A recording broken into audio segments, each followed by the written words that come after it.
আসসালামু আলাইকুম। আমার চ্যানেলে আপনাদের সকলকে স্বাগত। বিগত 11 মাস ধরেই বাংলাদেশে জুলাই ঘোষণাপত্র নিয়ে অনেক বেশি জলঘোলা হয়েছে এবং এখনো হয়ে যাচ্ছে। আজকে আসবে জুলাই ঘোষণাপত্র, গত মাসে আসবে, সামনের মাসে আসবে, এভাবে করে করেই 11 মাস পেরিয়ে গেল। এবং আজকের দিনে অনেক জুলাই যোদ্ধারা নাকি শাহবাগের ওইখানে আন্দোলন করছে। জুলাই ঘোষণাপত্র আজকেই ঘোষণা করতে হবে।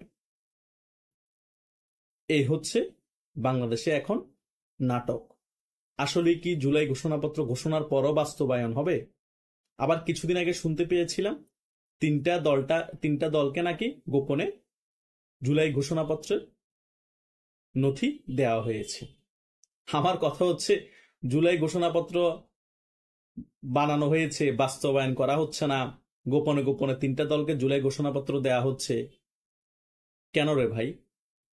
তার মানে জুলাই ঘোষণাপত্র বাস্তবায়নের চেষ্টা করা হলো বাংলাদেশে, জুলাই ঘোষণাপত্র বাস্তবায়ন হবে না। ঘোষণা করলো জুলাই ঘোষণাপত্র বাস্তবায়ন হবে না। জুলাই ঘোষণাপত্রের মধ্যে এমন কিছু আছে যেটা বাংলাদেশে বাস্তবায়ন করা অসম্ভব। আর বাংলাদেশে 30 থেকে 45% ভোট যে দলের আছে তাদের কোনো মতামত থাকবে না, তারা কোনো মতামত দিবে না। এবং বিএনপির মতো বড় দলও জুলাই ঘোষণাপত্রের পক্ষে একমত হয়নি সকল বিষয়ে। তাহলে জুলাই ঘোষণাপত্র ঘোষণার পরেও বাস্তবায়ন কি করে হয়? হ্যাঁ, বুঝলাম গায়ের জোরে এনসিপির আহ্বায়ক নাহিদ ইসলাম জুলাই ঘোষণাপত্র ঘোষণা দিয়ে দিল, বাস্তবায়ন করবেটা কে রে ভাই?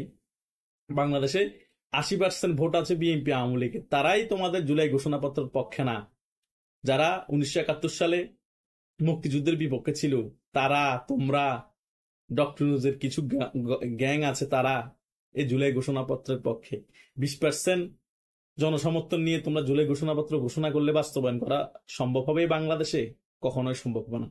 যতই সাজানো জুলাই যোদ্ধাদেরকে নিয়ে আন্দোলন করো, যতই সাজানো নাটক করো, এই বাংলাদেশে জুলাই ঘোষণাপত্র ঘোষণা দিয়ে বাস্তবায়ন সম্ভব হবে না। হয়তো বা গায়ের জোরে তোমরা, বুঝলাম, সংবিধান বাতিল করে দিলা, গায়ের জোরে অনেক কিছু সংস্কার করে ফেললা সংবিধানে, গায়ের জোরে বাংলাদেশে অনেক কিছু পরিবর্তন করে ফেললা।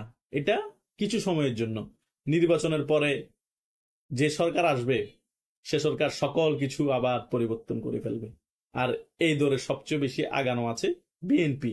তাই বিএনপি এত আহামরি ভাবে জুলাই ঘোষণাপত্র, জুলাই বিপ্লব, এটা বক্কচক করে, এগুলোর দিকে বিএনপির কান দিয়ে লাভ নেই। কারণ বিএনপি ভালো করেই জানে, দেশে যদি এখন একটি সুষ্ঠু শুধু নির্বাচনই হয়, কোন রকম নির্বাচন একটা হলে আমরা ক্ষমতায় আসবো। কারণ বৃহৎ দল আওয়ামী লীগ, তাদের প্রতিপক্ষ নাই। প্রতিপক্ষ থাকলো একটা হেড টু হেড ফাইট হতো, কিন্তু এখন তো সেটার ধারে কাছে কোনো রাজনৈতিক দল নাই। তাই বিএনপি 200-250 আসনের উপরে অটোমেটিক পাবে, বিএনপি ভালো করেই জানে। তাই এই সকল ঘোষণাপত্র, সংবিধান বাতিল, রাষ্ট্রপতি বাতিল, আর্মি সেনাপ্রধান বাতিল, বিএনপি এসব ব্যাপার নিয়ে কোনো হেডেকই নেই। বুঝতে পেরেছ বাচাধনরা? তাই নাটক বানিয়ে নিজেরা আন্দোলন করিয়ে দেখিয়ে মানুষকে, তোমরা, বুঝলাম, জুলাই ঘোষণাপত্র ঘোষণা দিয়ে দিলা, বাস্তবায়ন করবেটা কে? বাস্তবায়ন করার লোক নাই রে ভাই। জনগণও তোমাদের পাশে নাই।